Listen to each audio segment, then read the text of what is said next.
We're going to begin the class proper, Introduction to Psychology, with a discussion about the brain.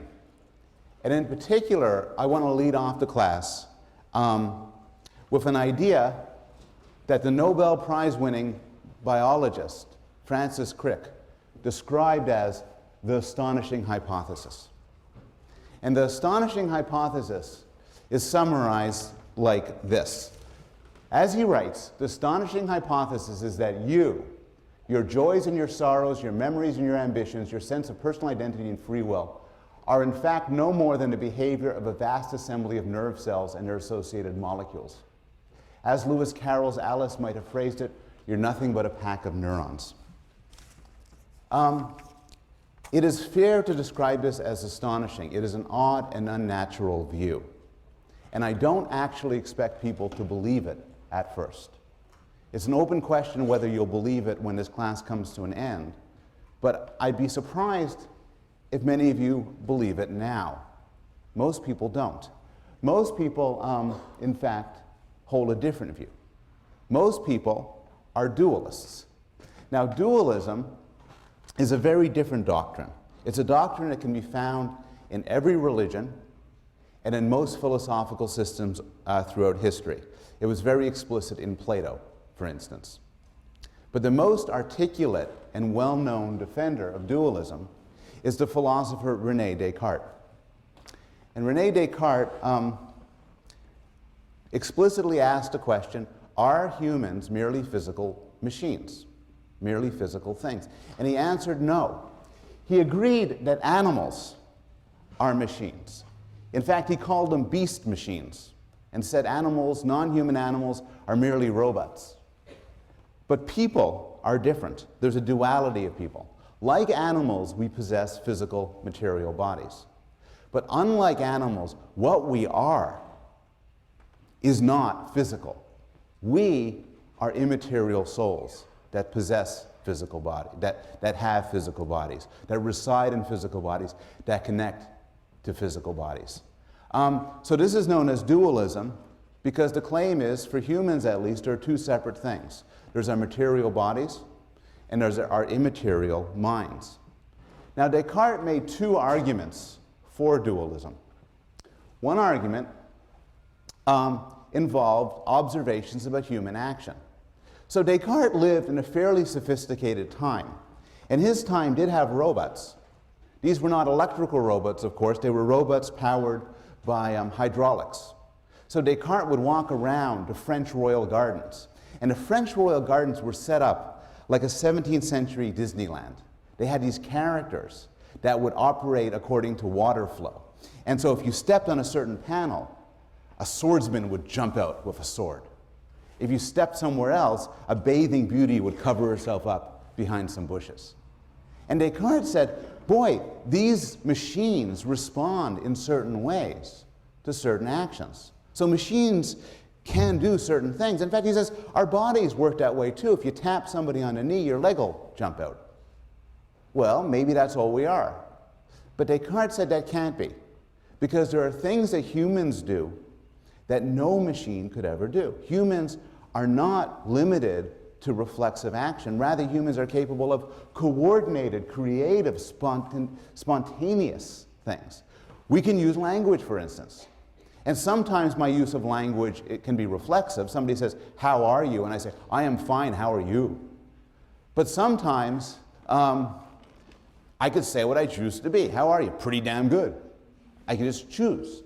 And machines, Descartes argued, are incapable of that sort of choice. Hence, we are not mere machines. The second argument is, of course, quite famous. And this was the method, this he came to using the method of doubt. So he started asking himself the question, what can I be sure of? And he said, well, I believe there's a God, but honestly, I can't be sure there's a God. I believe I live in a rich country, but maybe I've been fooled. He even said, I believe I have had friends and family, but maybe I am being tricked. Maybe an evil demon, for instance, has tricked me, has deluded me into thinking I have experiences that aren't real. And of course, the modern version of this is the Matrix. The idea, the matrix is explicitly built upon Cartesian Descartes' worries about an evil demon. Maybe everything you're now experiencing is not real, but rather is a product of some other, perhaps malevolent creature. Descartes similarly could doubt he has a body.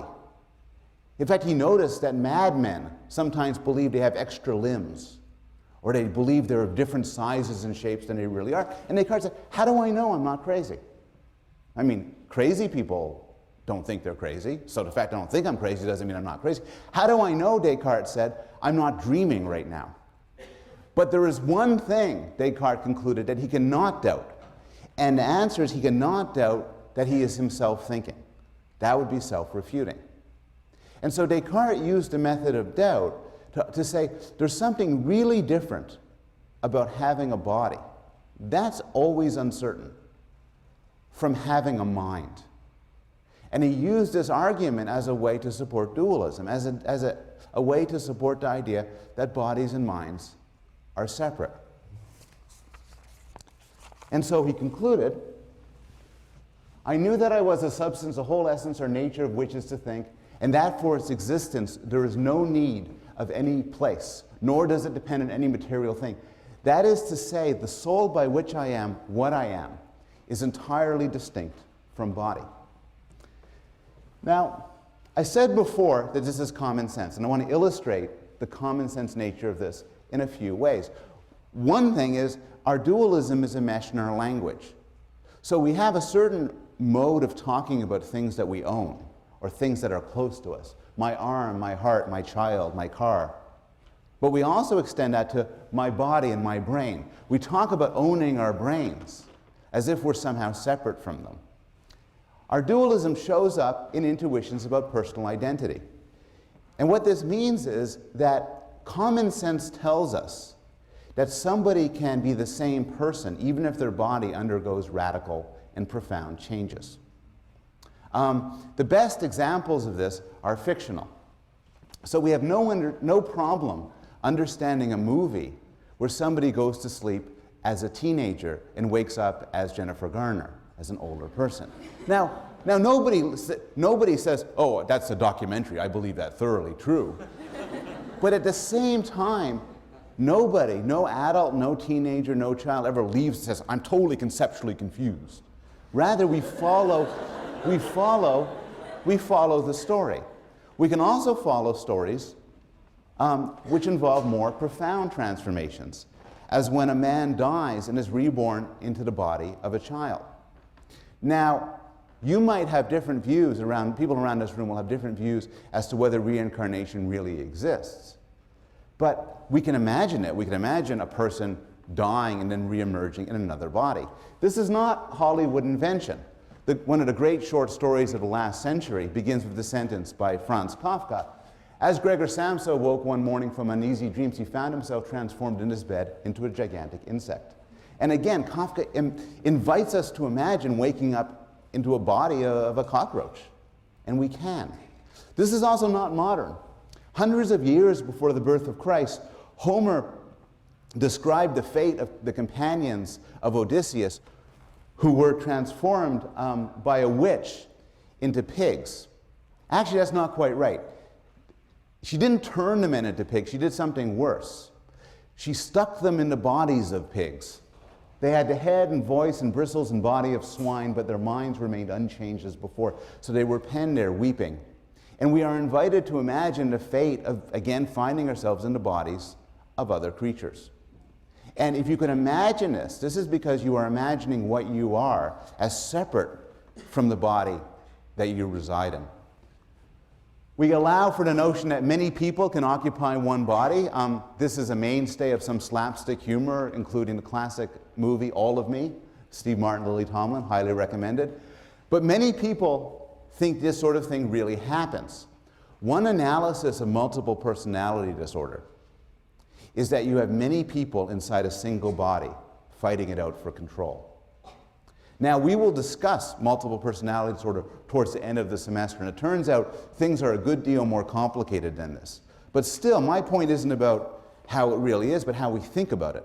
Common sense tells us you could have more than one person inside a single body. this shows up in a different context involving exorcisms, where many belief systems allow for the idea that people's behavior, particularly their evil or irrational behavior, could be because something else has taken over their bodies. Finally,